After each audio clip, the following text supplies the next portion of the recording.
ફરી એક સરસ મજાના વિડીયોમાં કે આપ સૌ વિદ્યાર્થી મિત્રોનું સ્વાગત છે કે આપણે ધોરણ 4માં કુહુ જે પાઠ્યપુસ્તક છે ગુજરાતીનું એમાં પાઠ 1 આપણે અભ્યાસ કરતા હતા, એનું સમજૂતી મેળવતા હતા કે કિચ્ચામાં પહેલવાન. અને શેરીથી શર્ટ સુધી પાર્ટ 2 આપણે જોયો, વાર્તા આખી જોઈ અને ભાગ 1, 2 અને હવે ભાગ 3માં આપણે આગળ વધીએ. ગીત પઠન કરવાનું છે ભાગ 3માં. હુર્રે હુર્રે દાંત આવ્યા. સરસ મજાનું કાવ્ય છે, ઉદયન ઠક્કરે લખેલું છે. તો આપણે હવે અભ્યાસ કરીએ એનું અને સમજૂતી મેળવીએ. ભાગ 1 અને 2ની લિંક પણ નીચે આપેલી છે, એમાં જઈ તમે ભાગ 1, 2 જોઈ શકશો. હવે આગળ વધીએ આપણે. હુર્રે હુર્રે અક્ષયજીને દાંત આવ્યા, કે મોના ફ્લેટમાં ભાડું આત આવ્યા.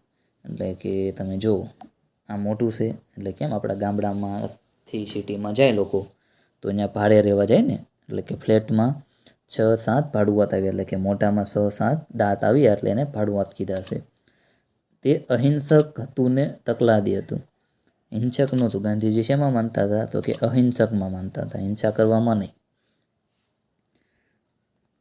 મોઢું અક્ષયનું સાવ ગાંધીવાદું. એટલે ગાંધીજી કેમાં માનતા? તો કે અહિંસકમાં.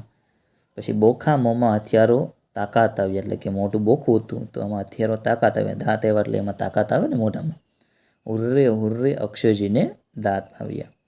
તમે અક્ષયને સાવ ભૂખે મારતા હતા, મોઢામાંથી બોટલનો ડૂસો મારતા હતા. તો કે દાંત નહોતા ત્યારે શું કહેશે કે તમે અક્ષયને સાવ ભૂખો મારતા, કે એનો જે ખોરાક હોય, હવે એને શાક ને રોટલો ને એવું તો આપણે કંઈ આપી ન શકીએ, એટલે એને દૂધ હોય અને છા હોય તો કે એને મોઢામાં અહીં કે બોટલનો ડૂચો મારતા. એટલે બોટલ હોય એમાંથી એને આપણે પાતા હોઈએ છીએ. એને નીરતાતા હાય હાય કેવો ખોરાક. એટલે નીરતા એટલે ગાયને આપણે જે નીરવા જઈએ એટલે હાય હાય કેવો ખોરાક, એટલે કેવો ખોરાક તમે એને નીરતા હતા. દૂધ જ એની રોટલીને એ જ એનું શાક. દૂધ અને રોટલી જ એનું શાક. હવે ભેળ પૂછ્યું ભજીયાને ભાત આવ્યા. હુર્રે હુર્રે અક્ષયજીને દાંત આવ્યા. દાંત આવ્યા એટલે હવે ભેળ પૂછ્યું જે આપણે બધું મિક્સ કરીને ખાઈએ, ભજીયા અને ભાત આવ્યા. દાંત આવ્યા એટલે બધું આવશે ને. હુર્રે હુર્રે અક્ષયજીને દાંત આવ્યા. એને પેઢામાં ઠેર ઠેર ચળ ઉપડે, નાખે મોઢામાં જે કોઈ વસ્તુ ચડે.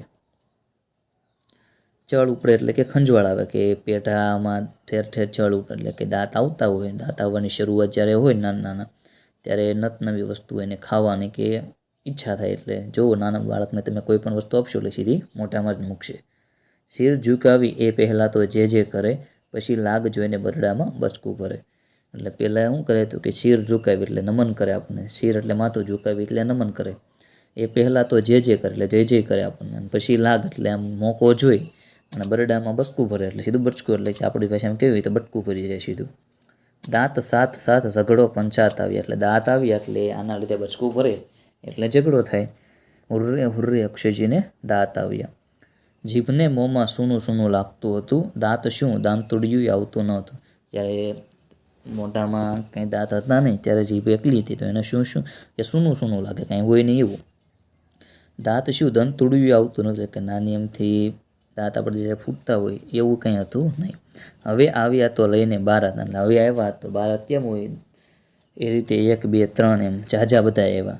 અડીપ્પા ભલે ભલે ભલે, એટલે કે ભલે આવ્યા અડીપ્પા ભલે ભલે. હુર્રે અક્ષયજીને દાંત આવ્યા. વાતચીત છે. હુર્રે હુર્રે જુદી જુદી રીતે બોલવાનું છે. પછી અક્ષયભાઈનું કયું વર્તન તમને સૌથી વધુ ગમ્યું? અક્ષયભાઈનું ગીત સાંભળીને તમને કોણ યાદ આવ્યું અને કેમ? તેમની વાત કહેવાની છે. તો આપણે બધા જ પ્રશ્નો અહીં લખ્યા છે, તો જોઈએ કે અક્ષયભાઈનું કયું વર્તન તમને સૌથી વધુ ગમ્યું? તો કે દાંત આવતા અક્ષયભાઈ કે લાગ જોઈને બસકું ભરતા એ મને વધુ ગમ્યું. અથવા તો બીજું તમે લખી શકો કે ભાઈ જે કરતા શિર ઝુકાવીને એ જે માણસો હોય એને નમસ્કાર કરતા એ પણ આપણને ગમે. અક્ષયભાઈનું ગીત સાંભળીને તમને કોણ યાદ આવ્યું, કેમ અને તેમની વાત કહો? તો કે અક્ષયભાઈનું ગીત સાંભળીને મને મારા ભાઈનો છોકરો પ્રણવ યાદ આવ્યો. દાંત આવતા તે બધાને બચકા ભરતો, માટી ખાતો, કે જે હાથમાં આવે તે મોંમાં નાખતો. એટલે તમને જે યાદ આવ્યું એ તમારે લખવાનું છે. આ ખાલી યાદી પૂરતું છે. દાંત આવતા હોય એવા કોઈ બાળકે તમને બચકા ભર્યા છે એ અનુભવ વર્ગમાં કહો. એટલે તમને વિદ્યાર્થી મિત્રો કહે છે કે દાંત આવતા હોય એવા બાળકોએ જો તમને બચકા ભર્યા હોય એટલે બટકું ભર્યું હોય એનો અનુભવ તમારે કહેવાનો છે. તમારા ઘરમાં કોણ કોણ બોખું છે? તમને દાંત એમના દાંત કેમ નથી? તો કે મારા ઘરમાં અત્યારે કોઈ બોખું નથી. ન હોય તો આ રીતનું લખી શકો, અને જો હોય તો કે મારા ઘરમાં કે મારા દાદા દાદી બોખા છે, કારણ કે તેમની ઉંમર જ્યારે મોટા થઈ જાય છે, નાના હોય ત્યારે પણ દાંત ન હોય, અને ઉંમર જ્યારે થઈ જાય એટલે મોટા થઈ જઈએ આપણે 70-80 વર્ષના, ત્યારે પણ દાંત આપણા હોય એ પરિપક્વ થઈને પડી જતા હોય છે, એટલે કે દાંત હોતા નથી, એટલે કે મોટું બોખું હોય છે. અક્ષયને દાંતનું ચોકઠું બનાવીને અપાય કેમ? તો અક્ષયને દાંતનું ચોકઠું બનાવીને ન અપાય. શું કામ? તો કે નાનું બાળક છે, તેને દૂધિયા દાંત પડ્યા પછી કુદરતી રીતે જ નવા દાંત આવે, એટલે એના જે નાના નાના દાંત હોય એ જે આવ્યા હોય એ પડી જાય, પછી કુદરતી રીતે બીજા દાંત આવે, એટલે ચોકઠું એને ન અપાય. બોખી વ્યક્તિ શું ન ખાઈ શકે? કેમ? તો કે બોખી વ્યક્તિ છણા જેવી કઠણ વસ્તુ જે હોય એ ન ખાઈ શકે. શું કામ? તો કે એમ કરતાં એના પેટા દુખે. છાવવાના હોય ને દાંતમાં, દાઢ હોય એમાં, દાંતથી તો ન છાવી શકે પણ દાઢથી છાવવાનું હોય એટલે. તમને શું છાવવાનું સૌથી વધુ ગમે? તો કે મને શીંગ છાવવાનું સૌથી વધુ ગમે. પક્ષી તેમજ પતંગિયા, ઈયળ જેવા જંતુ ખોરાક કેવી રીતે ખાય? તો કે પક્ષી છે એ શ્વાસ વડે ખાય, પતંગિયા એ રસ સૂચીને, અને ઈયળ છે એની લાળથી ખોરાક ખાય. તમે દાંતની કાળજી રાખવા માટે શું શું કરો છો? તો કે હું સવારે ઉઠીને અને સાંજે સૂતા પહેલાં બ્રશ કરું છું. કંઈ પણ ખાધા પછી કે પીધા પછી હું એના મોઢામાંથી એને પાણી નાખી અને કોગળા દ્વારા સાફ કરું છું, અને અતિ ગરમ કે અતિ ઠંડો પદાર્થ હું ખાતો નથી. આવી રીતે આપણે દાંતની કાળજી લેતા હોઈએ છીએ. આગળની એક્ટિવિટી છે કે 22 શબ્દોના અર્થ જાણો, તે શબ્દોનો ઉપયોગ કરી નવું વાક્ય બનાવો. તો કે ભાડુઆત, એટલે કે ભાડુઆત એટલે શું થાય? તો કે ભાડું અથવા ભાડુઆત, અને ભાડું આપી રહેનાર જે વ્યક્તિ હોય એને ભાડુઆત કહેવાય. કેટલાક લોકોને પોતાનું ઘર હોય છે, જ્યારે કેટલાક ભાડુઆત તરીકે રહે છે. એટલે કેટલાકને પોતાનું ઘર હોય, સિટીમાં જ્યારે તમે રહેવા જાઓ તો તમે ભાડુઆત તરીકે રહેતા હોવ છો. જાનકીના કાકા મુંબઈમાં નોકરી કરે છે, તેઓ ત્યાં ભાડુઆત તરીકે રહે છે. કે અમે પણ કે લગ્નમાં જો વસ્તુ લાવવાની થાય તો કે એ ભાડે લાવીએ છીએ. ચળ એટલે કે ખંજવાળ થાય. ખણ એક જ કામ વારંવાર કરવાની ઈચ્છા. કે વાગ્યા પછી નવી છામડી આવે ત્યારે ત્યાં છળ આવે છે, એટલે કે ખંજવાળ આવે છે. અમને વાર્તા સાંભળવાની છળ ઉપડે છે. હોમવર્ક બાકી છે એટલે તેને છળ ઉપડે છે. તમે વિદ્યાર્થી મિત્રો હોમવર્ક બાકી હોય તો તમને એમ થાય કે હું આ કામ બાકી છે તો એ કરી લઉં, એની તમને છળ ઉપડે, એટલે કે એની ખંજવાળ આવે. હવે લાગ એટલે કે તક અને યોગ્ય સમય. ગરોળી લાગ જોઈને જીવડા પર તરાપ મારે છે. એક પગે ઊભા રહેલા બગલાએ લાગ મળતા જ માછલી પકડી લીધી. મોકો અને લાગ મળતા કે મિતે થપાટ મારી દીધી. નીરવું એટલે કે ઢોરને ઘાસ નાખવું એવો અર્થ થાય. ઉત્તરાયણના દિવસે બધા ગાયને ઘાસ નીરે છે. અમે અમારી ભેંસને સવાર સાંજ ઘાસ નીરીએ છીએ. હું રોજે ગાયને ઘાસ નીરવા જાઉં છું. આ રીતનું સરસ મજાનો અર્થ થાય છે. હવે હિંસક એટલે કે બીજાને નુકસાન કરનાર. ગાંધીજી શેમાં માનતા? અહિંસકમાં. હિંસકમાં નહીં. સિંહ હિંસક હોય છે, તે પ્રાણીઓને મારે છે. હિંસક પ્રવૃત્તિ કરનારને પોલીસ પકડી જાય છે, અને દીપડો હિંસક પ્રાણી છે. 23મી એક્ટિવિટી, ગીતને આધારે વિકલ્પો પસંદ કરીને પ્રશ્નોના ઉત્તર આપો. સાચા વિકલ્પ સામે હુર્રે હુર્રે, અને ખોટો વિકલ્પો સામે ફુર્રે ફુર્રે. અક્ષયની ઉંમર લગભગ કેટલી છે? 70-80 વર્ષ. તો કે એટલી તો નથી, એટલે કે ફુર્રે ફુર્રે ખોટું છે. 10-12 મહિના, તો કે હુર્રે હુર્રે, એટલે કે એટલી છે એને વર્ષ દિવસ. અને 10-12 વર્ષનો, તો કે ફુર્રે ફુર્રે ખોટું થાય ને, 10-12 વર્ષનો નહોતો. અક્ષયના મોંમાં કેટલા દાંત આવ્યા છે? તો 6 અને 7, તો કે હુર્રે હુર્રે 6 અથવા 7 આવ્યા હતા. હુર્રે હુર્રે નહીં, આમાં ફુર્રે ફુર્રે, પછી હુર્રે હુર્રે, અને 6 તેથી 7, તો કે હુર્રે હુર્રે. લઈને બારાત આવ્યા એટલે, તો કે દાંત વરઘોડા કાઢીને આવે છે, તો ખોટું છે, એટલે કે ફુર્રે ફુર્રે. દાંતના જીભ સાથે લગન છે, તો કે ફુર્રે ફુર્રે. તો કે આગળના દાંત આવ્યા પછી બીજા દાંત અને દાંત પણ ફૂટવા માંડ્યા, એટલે કે હુર્રે હુર્રે. ચોથું, નાના બાળકો દરેક વસ્તુ મોઢામાં નાખે છે, કારણ કે દાંત ફૂટે ત્યારે તેમને ખંજવાળ આવતી હોય છે, તેથી, એટલે કે હુર્રે હુર્રે. બાળકોને બધું જ ભાવતું હોય તેથી, તો કે ફુર્રે ફુર્રે, એટલે ન હોય. મમ્મી બાળકને બધી વસ્તુ ખાવા આપે છે તેથી, તો કે ફુર્રે ફુર્રે, એ માટે પણ નહીં. 24 છે, વાક્યોને ગીતની કઈ પંક્તિ લાગુ પડશે? શોધો અને તમારી નોટબુકમાં લખો. કે દાંત આવવાથી અક્ષયની શક્તિ પહેલાં કરતાં વધી ગઈ છે. તો કે બોખા મોંમાં હથિયારો તાકાત આવી, આ રીતની પંક્તિ આવશે. હવે શું છે તો કે એકલું દૂધ ને દૂધ જ પીવાનું તે કાંઈ ગમે. તો આમાં કઈ પંક્તિ લાગુ પડશે તો કે મોઢામાં કેવો ખોરાક એ નામની પંક્તિ છે એ આપણે લખવાની થશે. તો આપણે જોઈ લઈએ.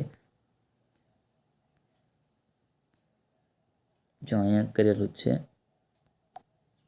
આ પંક્તિ છે ને અહીંયા સુધીને આવશે પહેલામાં.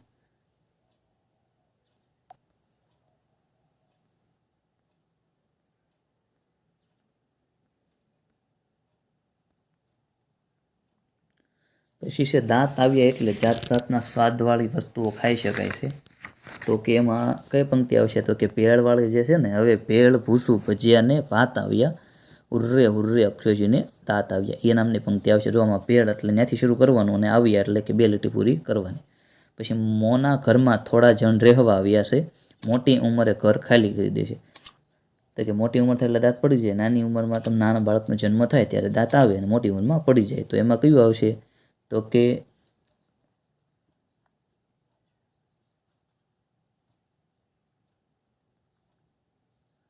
મોના ફ્લેટમાં 6-7 ભાડુઆત આવ્યા, એ લીટી આવશે એમાં. પછી છે આ મોઢાના ઘરમાં તો દાંત વિના હું હાવ એકલી અટુલી હતી. તો જીભને એ રીતનું વાક્ય જે છે તમારે એ લખવાનું થશે એમાં કે જીભને મોંમાં સૂનું સૂનું લાગતું હતું, દાંત શું દંતુડિયું આવતું ન હતું, એ નામની પંક્તિ આવે એ તમારે લખવાની છે. પછી નમસ્તે કરવાને બહાને હું તો બસકું ભરવાની મજા લઈ લઉં છું. તો એમાં કઈ પંક્તિ આવશે તો કે શિર ઝુકાવી એ પહેલાં તો જે કરે, પછી લાગ જોઈએ બરડામાં બસકું ભરે, એ પંક્તિ આવશે. હા મજા મજા એટલે કે હડીપ્પા ભલ્લે ભલ્લે ભલ્લે ભલ્લે. પછી અક્ષયને તો રોટલી કે શાક જે ગણો તે ફક્ત દૂધ જ, એટલે કે દૂધ એનું શાક, અને એ નામની પંક્તિ જે છે ને એ તમારે એની સામે લખી દેવાની થશે. દૂધ જ એની રોટલી અને દૂધ જ એનું શાક, એ પંક્તિ લખવાની થશે. અહીં ખાલી તમને પહેલો અને છેલ્લો અક્ષર આપેલા છે શબ્દો, એ તમારે જોઈને આખી પંક્તિ લખવાની છે. હવે અહીંયા કેટલાક શબ્દો આપ્યા છે. એમને અક્ષયના દાંત આવતા પહેલાં કે દાંત આવ્યા પછી એમ કઈ પરિસ્થિતિને લાગુ પડે છે તે અમને કે ખાનામાં લખો. તો રોટલી તો એ દાંત આવ્યા પછીની વસ્તુ છે. શાક દાંત આવ્યા પછી. પછી શાંત તો દાંત આવતા પહેલાં શાંત હોય. પછી શક્તિ તો દાંત આવ્યા પછી, એમાં લખેલું જ છે. પછી છળ તો કે દાંત આવતા પહેલાં. પછી સોનું તો કે દાંત આવતા પહેલાં.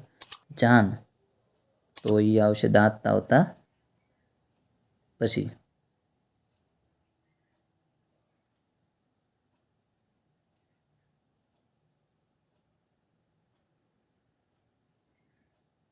પછી હુર્રે હુર્રે તો કે એમાં આવશે દાંત આવ્યા પછી. બચકું તો દાંત આવ્યા પછી. 94 દાંત આવ્યા પછી. ડૂસો તો એ દાંત આવ્યા પહેલાં હતું. બોખો દાંત આવ્યા પહેલાં. ચેરડી દાંત આવ્યા પછી. બોટલ તો દાંત આવ્યા પહેલાં.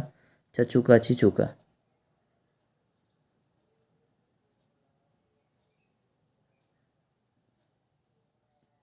એ દાંત આવ્યા પહેલાં. ચૂચકા ભરે ને બોટલ. પછી ચોકલેટ દાંત આવ્યા પછી. જામફળ દાંત આવ્યા પછી. અને કેરી પણ દાંત આવ્યા પછી. પ્રશ્નના ઉત્તર લખો. 3-3 જૂથમાં બેસવાનું છે અને કવિતાવાળું પાનું ખુલ્લું રાખી ઉત્તર નક્કી કરો. ત્યારબાદ વર્ગમાં આપણે રજૂ કરવાના છે. એ આપણે આગળ લખેલા છે, એ જોઈ લઈશું. હવે 27મી એક્ટિવિટી છે. નીચે આપેલા શબ્દ ઝડપથી બોલો. કયો અક્ષર બોલતી વખતે જીભ દાંતને અડે છે? કહો. આવા બીજા શબ્દો શોધી અને બોલો. તો કે તબડક તબડક, તબા તબડક. એટલે કયો અક્ષર તમે બોલો એટલે જીભ દાંતને અડે. તો ત બોલો એટલે તબ એટલે સીધી જીભે અડશે. થપ એટલે જીભે અડશે. તડ એટલે તો અડશે. ટન તોય અડશે. ટીશુમ ટીશુમ તો ઉપર તાળી અડશે. ટીશુમ ટીશુમ. દે ત આ રીતનું અક્ષર બોલો એટલે જીભે અક્ષર બોલશો એટલે જીભ દાંતને અડશે. ટીસ્યુમ. હવે જે આગળની એક્ટિવિટી છે 26ની પ્રશ્નોના જવાબ એ આપણે જોઈ લઈએ. અક્ષય હોશિયાર છે કે નહીં કેવી રીતે ખબર પડી? તો કે અક્ષર હોશિયાર છે તે નમસ્તે કરવાને બહાને લાગ જોઈને બીજાને બરડામાં બસકું ભરે છે ત્યારથી ખબર પડી. એટલે ખબર પડી કે હોશિયાર છે. દાંતની સાથે ઝઘડો અને પંચાત આવ્યા એમ કેમ કહ્યું છે? તો કે દાંત આવતા જ અક્ષય જે તે વસ્તુ કે મોઢામાં નાખવા લાગ્યો અને જેને તેને લાગ જોઈને બરડામાં બસકું ભરવા લાગ્યો, જેનાથી ઝઘડો થતો. આથી દાંતની સાથે ઝઘડો અને પંચાત આવ્યા એમ કહ્યું હશે. દાંત આખી જાન લઈને આવ્યા છે એવું કેમ કહ્યું છે? તો કે દાંત આવવાની શરૂઆત થઈ પછી બધા દાંત એક પછી એક આવવા લાગ્યા, તેથી દાંત આખી જાન લઈને આવ્યા છે એવું કહ્યું હશે. ચોથું છે, શું દાંત વગરના અક્ષયને તેના મમ્મી પપ્પા ભૂખ્યો રાખતા હશે? તો તમે અક્ષયને ભૂખો મારતા હતા એમ કેમ કહ્યું છે? તો કે દાંત વગરના અક્ષયને તેના મમ્મી પપ્પા ભૂખ્યો નહીં રાખતા હોય, પરંતુ તેને બોટલના પ્રવાહીના રૂપમાં જે તે વસ્તુ અપાતું કે સ્વાદિષ્ટ વાનગીઓ ખાવા મળતી નહીં, આથી તમે અક્ષયને ભૂખ્યો મારતા એમ કહ્યું હશે. અક્ષય નાનો હોવા છતાં એને માનથી કેમ બોલાવે છે? તો કે કોઈપણ બાળકની એના વિશે વિશેષ વાત કરવી હોય તો તેને માનથી જ બોલાવે, તેથી અક્ષય નાનો હોવા છતાં એને માનથી બોલાવે છે.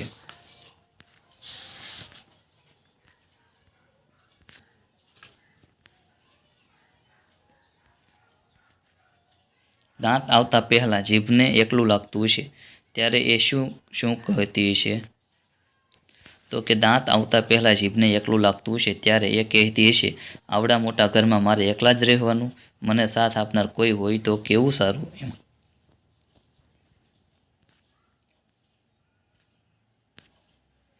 હવે ધારો કે તમે સવારે ઉઠો ત્યારે તમને ખબર પડે કે તમારા દાંત ગાયબ થઈ ગયા છે. હવે તમે શું કરી શકો, શું ન કરી શકો એની ચર્ચા કરવાની છે.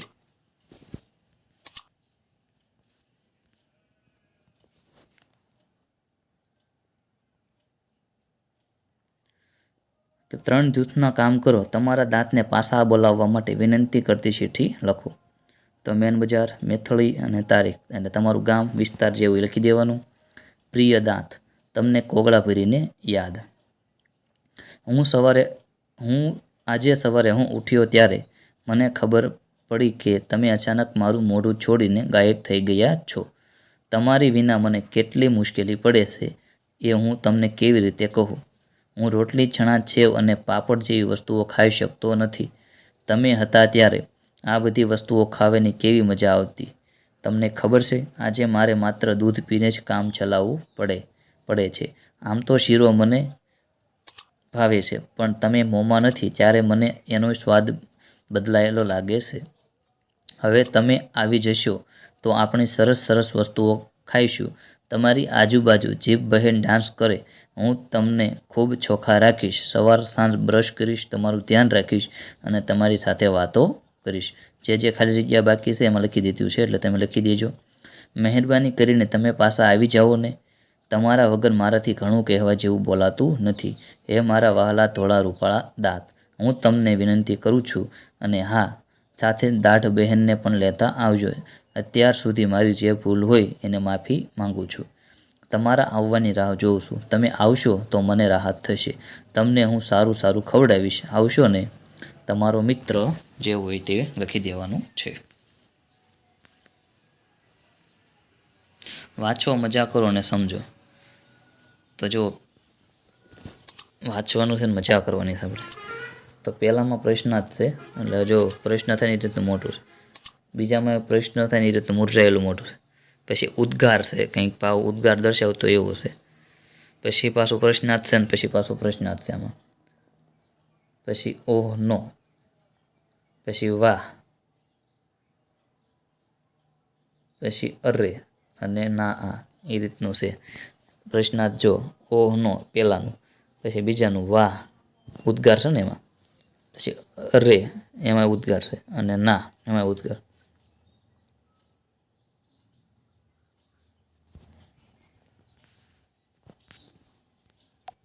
હવે હચીએ.